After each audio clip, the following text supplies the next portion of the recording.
Friday, September 9, 2022. Thanks for joining us on the Primetime Newscast in the English language on Canal, the International. My name is Gladys Sambodima. Stay tuned for major stories.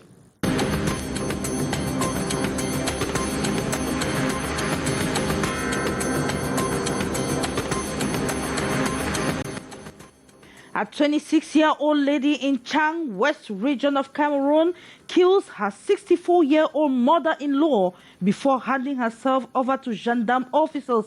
The reason for her gruesome act is still unclear, but investigations have been opened to determine the reasons of her actions. And councils in Cameroon foster business ties with Houston USA district as the vice mayor of the district pledges to step in to improve the energy sector in Cameroon. She met with the Douala City mayor and councillors this Friday in Cameroon's economic city, Douala. And Britain now has a new monarch as the longest-serving queen passes away. On Thursday, September 8th, King Charles, the new monarch, is said to have requested a formal period of royal mourning for his mother, who died at the age of 96. At the British High Commission in Yaoundé, it was total mourning this Friday. In this edition of the newscast, you also have reactions of other developments right ahead.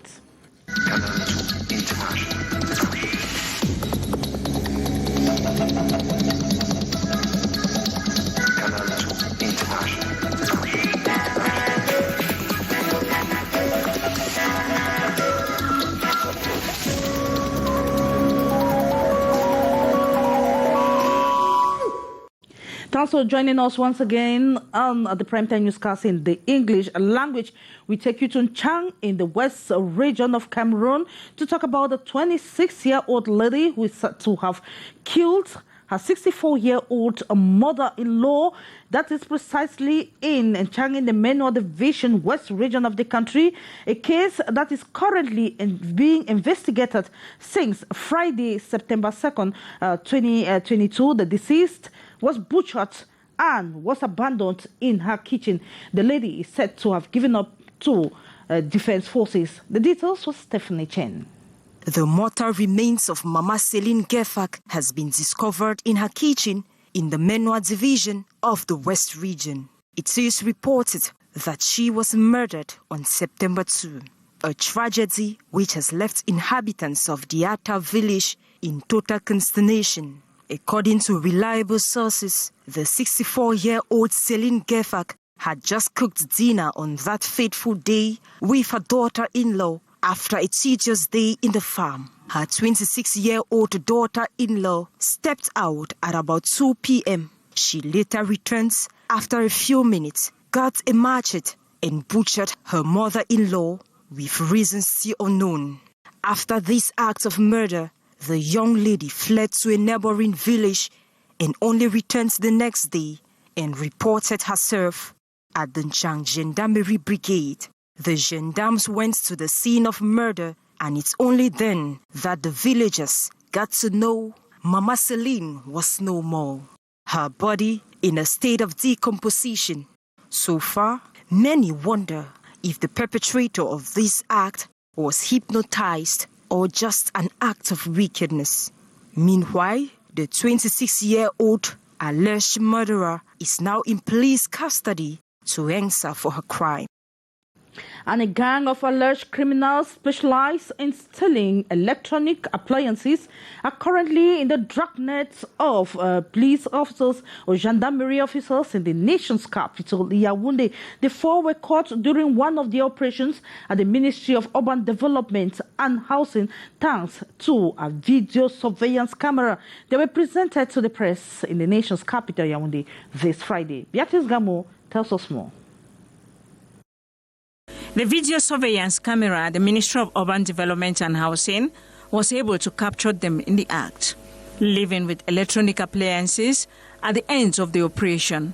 Their modus operandi clearly taken. Well dressed as officials of the ministry, they bypass the security guards, move towards the minister's cabinet. Using their keys, they open and collect all they need. Enter inside the office, open the door with double key, take anything, come out. pack them in their carry bags. D'après les vidéos de surveillance, il est à sa 4e, 5e fois. Il a l'habitude de le faire.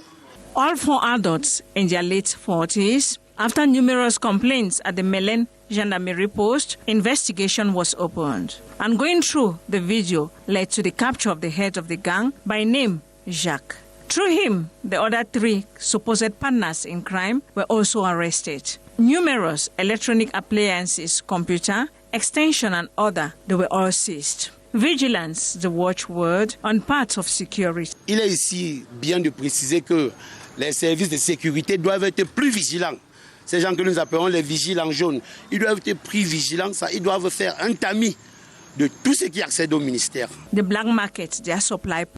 All them on Monday, then go transfer all them for state council. Then go answer the thief. These presumed thieves, after a few days in detention, will appear before the judge for the rest of the matter. And in Douala, Cameroon's economic city, was a lady who was robbed of huge sums of money in broad daylight this afternoon. The lady, alongside 2 other men, were in possession of 2 bags of money that they had collected from a bank following a transaction, and it is suspected they were being trailed by their attackers. Shefaritin, I have this story with Sheriff Asali. This is a vehicle that was attacked by armed robbers in the Bona Prison neighborhood in Douala 1 subdivision on September 9, 2022.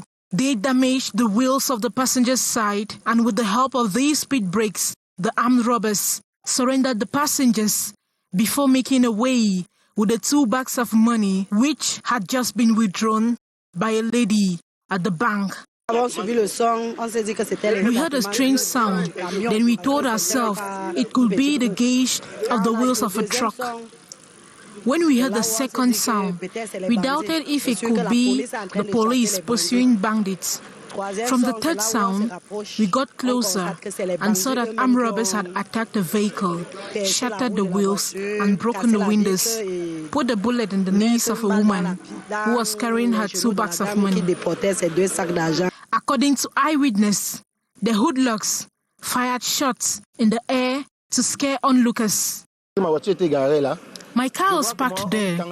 I saw how the gun was pointed at the lady, and the gentleman shot her.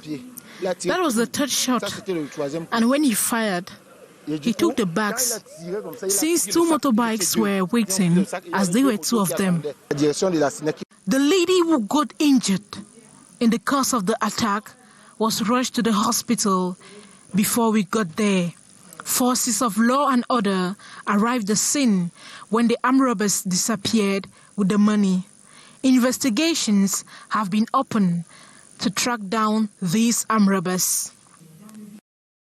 And we now talk economy. There are high expectations. Cameroon's energy might soon meet significant innovations as the country opens up for more business investment opportunities, with hosting USA district, which for now is maintain its position as the capital city of energy in the world.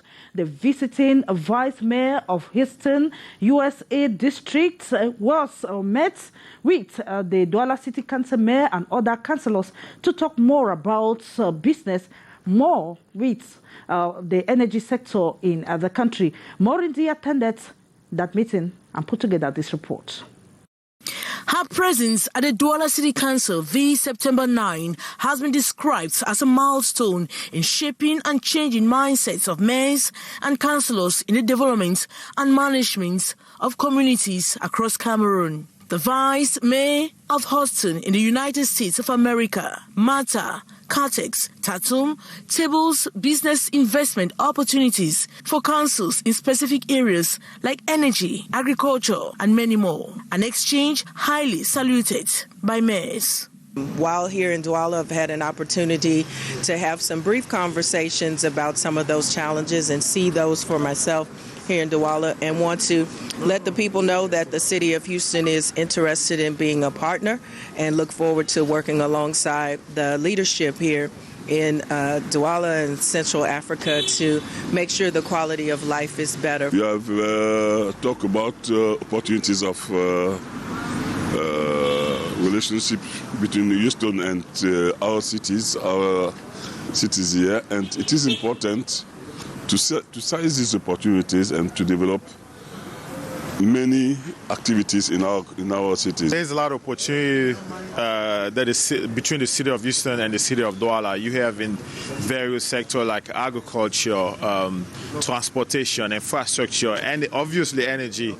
And hopefully the next time they meet again, it will be in Houston in December. The energy industry, she says, is faced by lots of challenges which must be handled by leaders of every nation for the well-being of its people. With Houston being the capital of energy in the world, Cliquez, Tatum talks of innovations in the sector. What we're looking to do is provide reliability, and that is oil and gas, and then also the energy transition.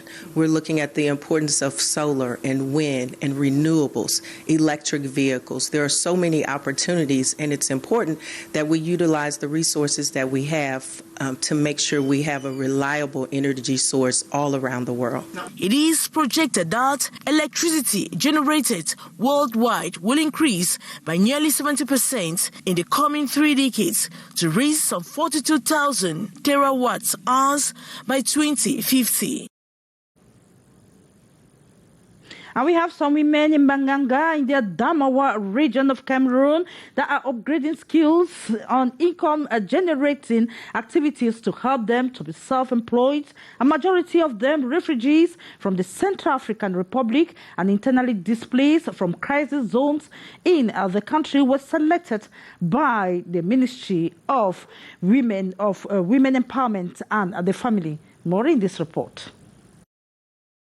These women are refugees from the Central African Republic and internally displaced from the far north and southwest regions of Cameroon. They are being trained on self-employment techniques and how to sustain an income-generating activity.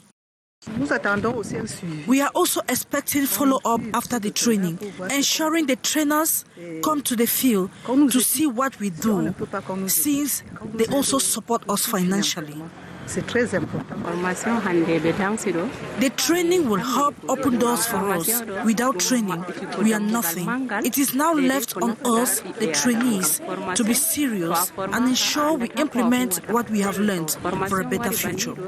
The workshop, the first of its kind, organized in Menganga in the Adamawa region of Cameroon, is part of a project of the Ministry of Women's Empowerment and the Family with the objective to empower women for resilient economies and peaceful communities in the East and Adamawa regions that host a majority of refugees from the Central African Republic. The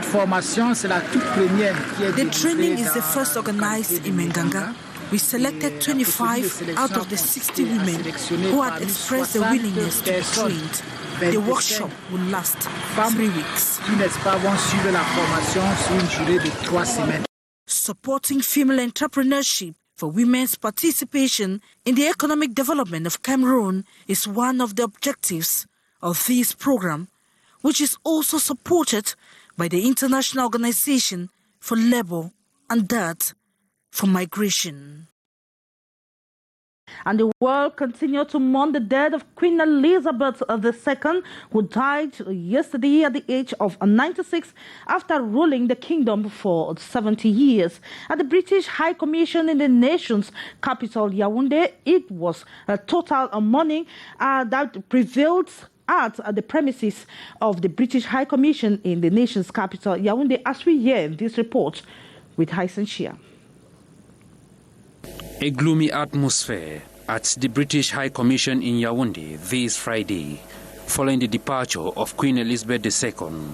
The flag floating at half-mast to observe the sad moment. Different personalities rushing in here to express their sympathy and sign the condolence book. One of the visitors this day is Cameroon Minister of External Relations, Lejeune Belambela, who is here to consolidate the message of the head of state, Paul Biya, addressed to the British government hours after her demise. The President of the Republic has been among the first leaders, international leaders, to send his message yesterday, message of condolence. You know how deep, how profound, and how extend our relation between Cameroon and Britain. So we are very, very compassionate. A reaction of gratitude from the British diplomats. Merci beaucoup, Excellence, du gouvernement pour d'être venu. On a constaté que the death of the Queen, after 70 years on the throne of the British Kingdom, is a moment of reflection. So it's a moment, as I said, of sadness, of reflection, and of thought. And also, of course, we wish the best to the new king, King Charles III. And we fully expect we will give him all our support, and we expect the same dedication and commitment from him that his mother showed for so long to the people of the UK, people of the Commonwealth and beyond. So, but I think you cannot have someone for 70 years and not take a reflection on yourself. The personnel of the British High Commission continue to review the 96 years of the Queen through a series of documentaries. Meantime, some African leaders and citizens have equally reacted over the Queen's demise. Let's have that in this report put together by Stephanie Chen.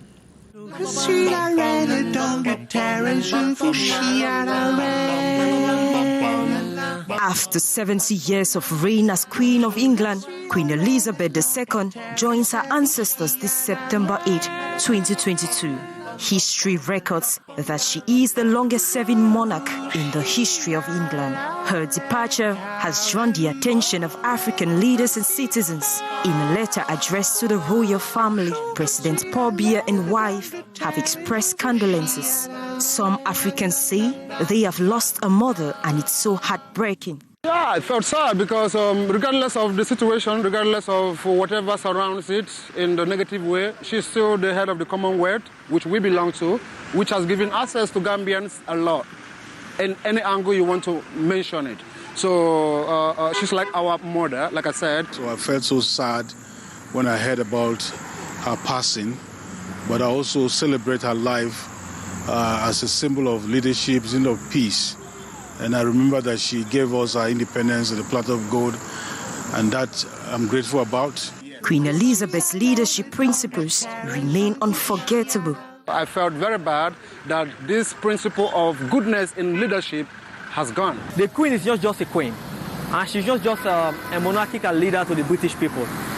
I think the Queen is bigger than Britain. The Queen has set examples for the rest of the world.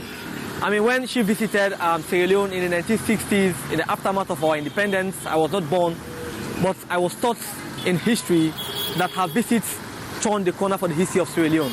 The flags are flying at half-mast in memory of the Queen.